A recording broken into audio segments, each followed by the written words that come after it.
Hi, everybody. Andrea Fair here with Flying Free Ministries. I'm so excited to introduce you to Rayna Neises. She is the nicest lady you've ever met. And so I was introduced to her through a coaching group, and I was checking out her Facebook page, and I've been just seeing all the content she produces that is just incredible. And it's geared towards caregivers and helping them in their season of giving care to others. And I am just, excited to hear your journey, Reyna, and I'm just excited to hear anything that God's put on your heart for us today. So tell us a little bit Thank of your you. story. Well, thank you so much for having me. It's such an honor to be here. And, my story is one that no one wants to have. Um, I actually lost both of my parents to Alzheimer's disease 20 years apart. So I was 16 years old when my mom was diagnosed with the disease, and she lived 12 years at home with my dad as her primary caregiver. And then about 6 years after her death, my dad was diagnosed. And his journey was a 14-year journey through just a horrific disease that takes so much of everything in a family's life away from them. So after my dad passed away, I've been life coaching. I have my life and leadership certification through ICF. And so I had been coaching Christian women on just journeying through transitions in life. We all have them, and a lot of times just need some help to kind of navigate our way. And the Lord just said, it's time. We're going to change that, and we're going to focus in on supporting others who are going through a season where you've just come out of. And so after 4.5 years of caring for my dad hands-on in his home, 220 miles away from my home, I was free to move in a new direction. And I would say free, probably almost tongue-in-cheek, because I didn't want to make the change. I was really happy with what God was doing and the people that I was working with. Not that I stopped working with them, but I just really didn't want to go into the caregiving realm, to be honest with you. It just is hard and heavy, and but God just laid on my heart, but Reyna, we did this together, and you can help others do this too. And so that's what I called you to. And so that's where I've been, just been in a place of trying to come alongside. I call them overwhelmed daughters who are in a season of caring for their aging parents, because it is an overwhelming season to watch your parents change, to have their relationship to you change, and to be able to navigate that, honoring your father and mother at the same time as just doing what needs to be done to support them. Wow, that's incredible. Yeah, and I can see how obviously you have lived it. And so then, I mean, and I'm sure you had learning curves along the way. And so to Mhm. relive some of that would be, that's a high price. Yeah. It Well, can be thank you. difficult of just those things that you wish were different. You just really do. But the thing that I'm so blessed with, I just was able to write a book about my experience with my dad. And actually, the Lord gave me the title is No Regrets, because I do look back at that season and just say, I don't have regrets for the sacrifices that I made, for the memories that I was able to make, and just the cherished time that I had with him. Mhm. That if I hadn't put my life on hold to some degree and traveled that 220 miles every week for over 2.5 years, and then every other week after that to stay with him 3 days a week, I wouldn't have all those blessings. And so the name of the book is No Regrets, Hope for Your Caregiving Season, because I want to share with others that it's not easy, but it's so worth it. Mm-hmm. Wow, that is powerful. And the message of hope never gets old, right? Like we just need it Definitely. all the time. I do. No regrets. I love that. And the reality of the hard stuff is hard, but God makes it worth it, right? Like he He always, does. as he brings us through, and we have, even when we need to relive it. I know in different chapters of my book, writing about my brother passing, or even just reliving chronic illness stuff, and it was just like, whew, okay, now I'm gonna cry. But that was important for my own heart to go back and relive some of those things and to glean more fully those treasures that he'd given me in that season. So I'm excited about your book, like so excited Thank about your you. book. I feel like it's a really necessary, like sometimes we don't talk about those hard things in life, and those are the things I want to talk about, because I'm like, well, hey, I've been through hard stuff and gone, where is the book? And so I'm blessing you in advance, because I know that I will need your wisdom. Can you just tell us a little bit about when your book will be published, or how we can connect with you? Sure. So as you mentioned, I have a website at aseasonofcaring.com. I'm on Facebook under A Season of Caring as well. The book will hit bookstores in June of 2021. We will also have available the ebook a little bit earlier than that, around March. So it's still a ways out, but it's just been such a blessing to be able to work with a publisher and to know it's coming and actually know that it's going to be here in my hands in no time. But the opportunity to really just walk alongside others, that's what just blesses my heart so much, because like you said, there are things out there, but I didn't find something that gave me a companion to walk with me and answered those questions as a daughter, as a child. So many times they're experts, they're legal people, or they're doctors or nurses that are sharing all of the things that they need to know. But I wrote my book from a story perspective. So I shared our story, our journey, at the same time as saying, these are things that I learned, and these are resources that you can find beyond me. But I really just wanted to share that journey. And like you said, the Lord is there in the midst of it all. And sometimes when we're out of it, we see him even more clearly. Mm. So I think that's where we're sometimes called to go back and shine the light down the path to the people that are farther back than we are, so they can see him more clearly. We can shine the flashlight and say, look over here, he's right there, even in the middle of the hard stuff. And just sharing those stories of, anyone who's cared for someone with Alzheimer's knows that frequently there's a lot of confusion, there's a lot of frustration, and sometimes anger on their part. And my dad was the epitome of a gentleman. He always opened the door for us. He just treated us so kindly. And seeing him at a point where he would cuss at me or hit me or those types of things was so heartbreaking. But at the same time, the Lord spoke to me through those times of how to just give that unconditional love.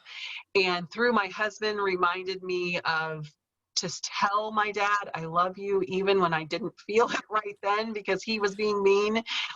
To just take him in my arms and to say I love you, even though you're scared, and it's okay. I'm here to support you. I'm here to help you. I love you. You're safe. It's all okay.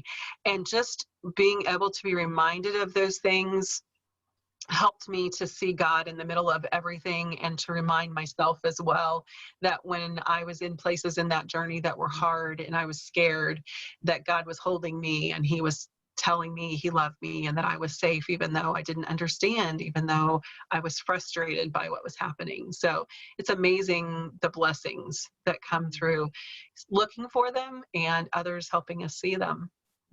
Yeah, the power of looking for the blessings and choosing to believe that this is what I've called to, therefore God will show up in it and walk me through it and provide others to help me with it. Wow. So as somebody who is in where you were and in that caregiving role, maybe they've just been it's been thrust upon them because the other siblings are further away or whatever the case may be.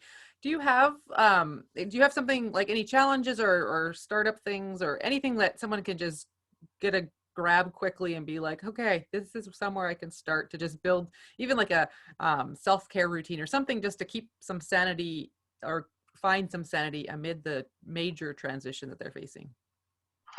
That's such a great question. And I actually have a free resource available online that's just kind of 4 things I needed to know when my journey first started.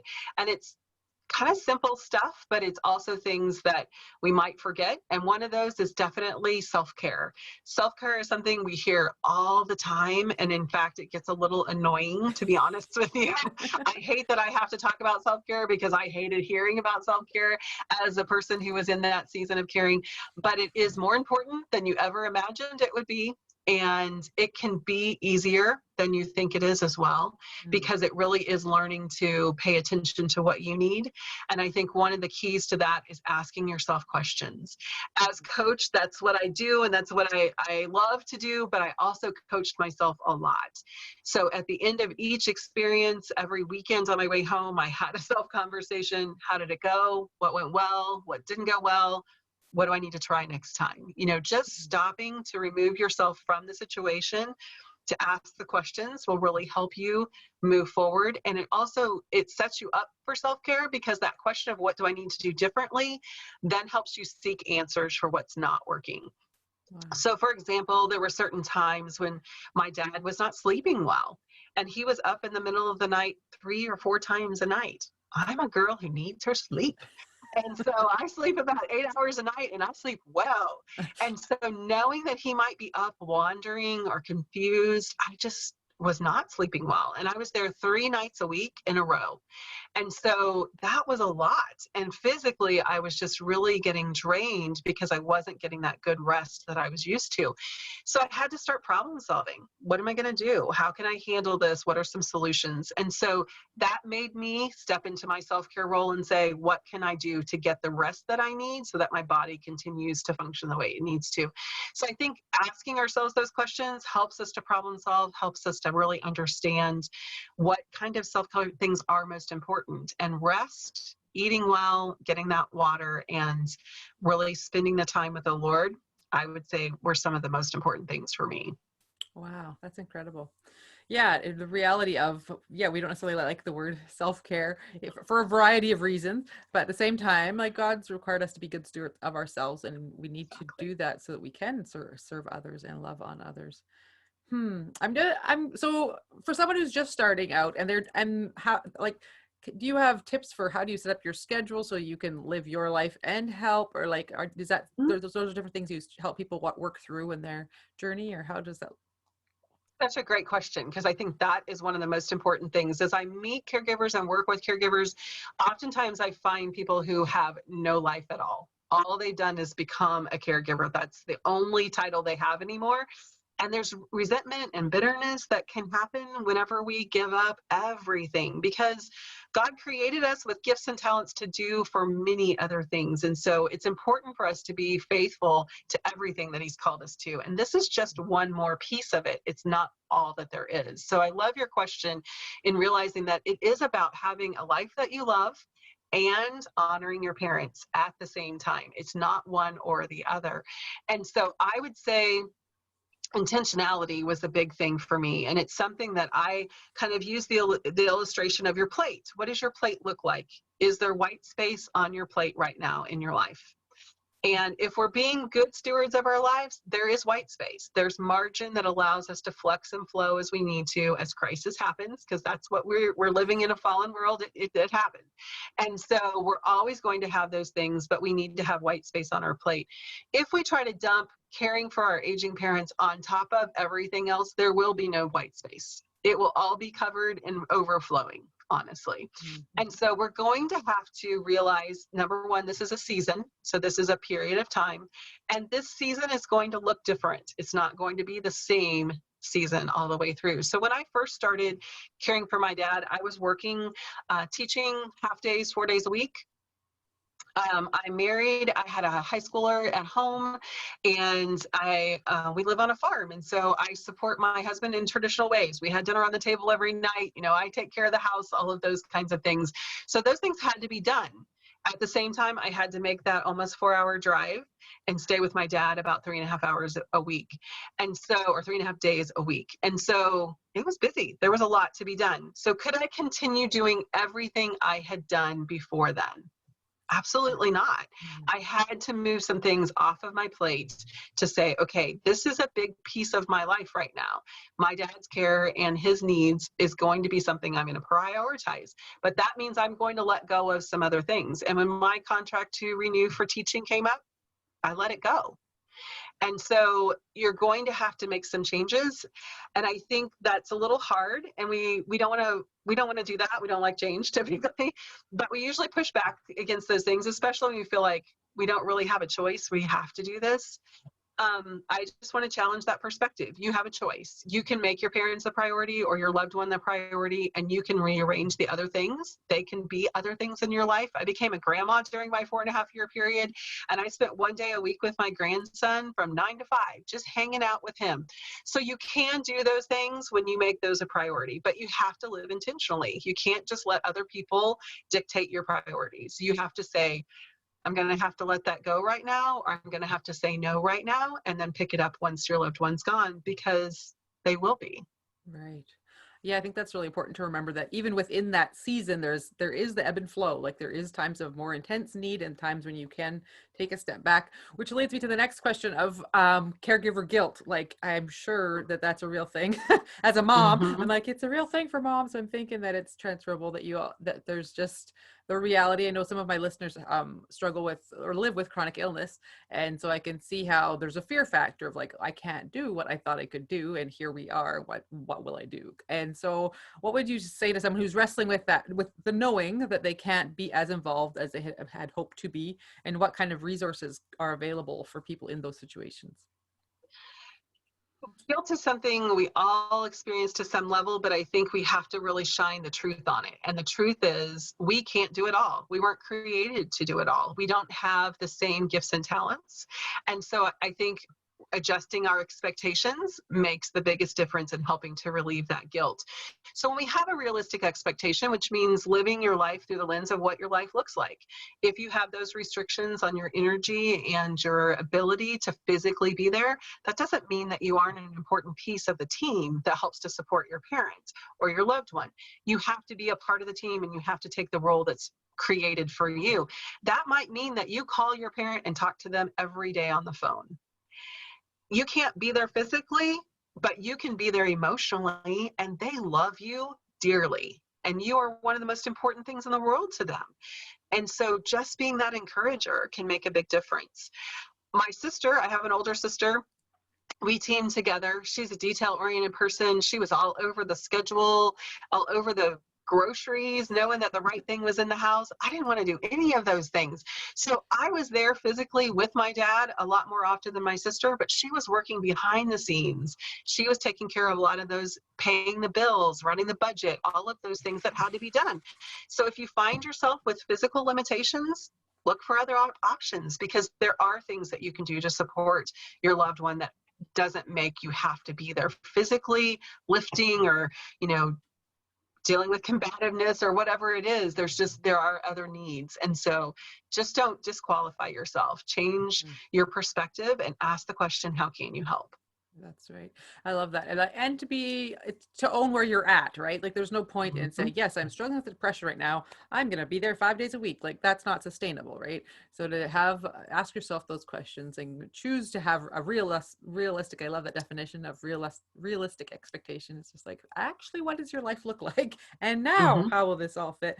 Because then it is a sustainable option, because no one wants to be reinventing the wheel as all the time. So. Exactly. Yeah, yeah, that's important. Wow. So now then enters COVID, right? Mhm. And everything is in that change again, right? So I'm sure that you have been talking about that do you have a podcast, or do you have anything that people can reach out for resources on? How do I do it now that everything got flipped on its head? Yes, I do have a podcast. It's a Season of Caring podcast, available on all podcast outlets. So I would love to have you join us if you find yourself in a season of caring. I interview different people who are in different seasons of caring, and experts as well. And then my daughter-in-law is an RN with a hospice. And so she and I do a recap after the last interview. So it's a really fun perspective. She's a millennial. And so coming from different generations and just different perspectives, with her being a nurse, seeing, caregivers in action in that way, is really a blessing. So we'd love to have you join us on the podcast. And as far as, just resources, again, I try to point people in many different directions as I can. I think having a coach really can make such a difference, because they can see from a different perspective and just ask you those questions and really weigh through what's happening in the moment, and help you to acknowledge the emotion of it, but at the same time not emotionally get tossed all everywhere, anywhere. The other thing I would really recommend is support group. And I do have a free online support group once a month that we do online with Zoom. But I also have partnered with Nourish for Caregivers. And Nourish for Caregivers is a faith-based organization that offers face-to-face caregiving support groups, family caregiver support groups.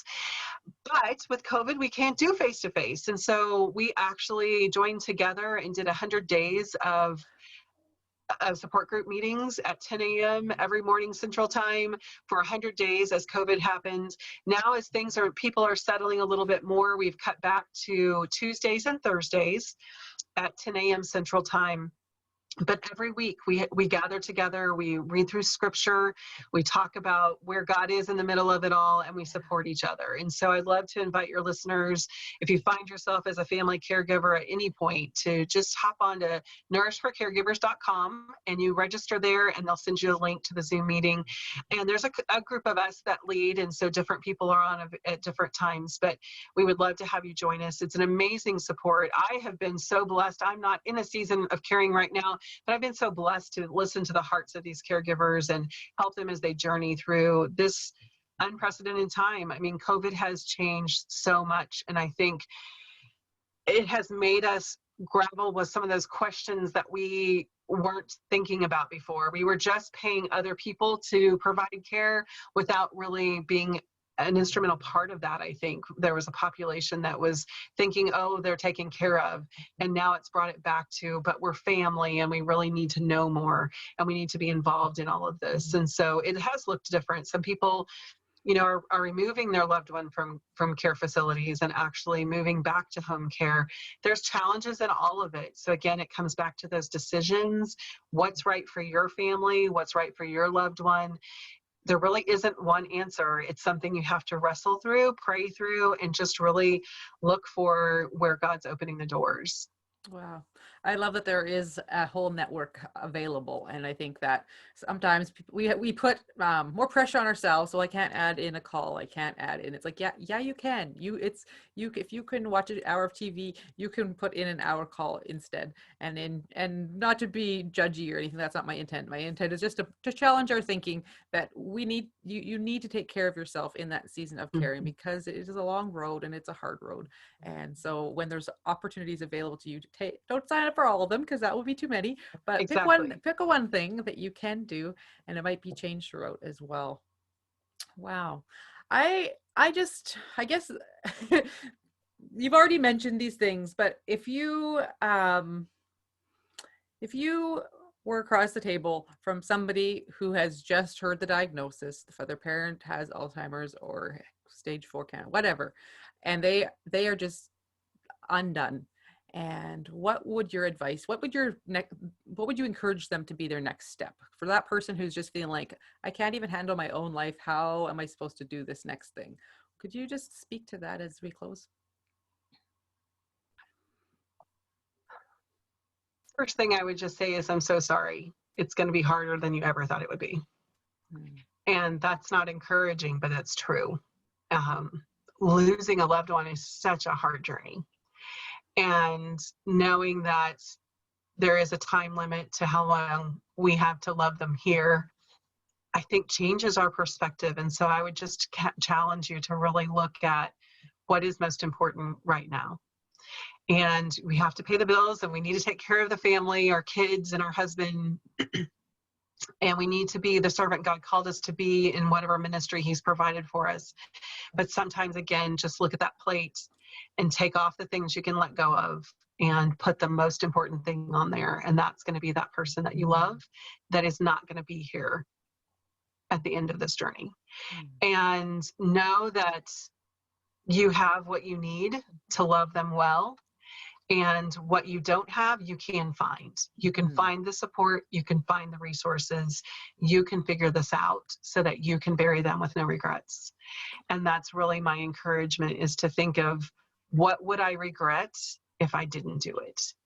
And how can I go ahead and make that change now so that I don't have regrets later? Wow, I love that. Yeah, that's powerful.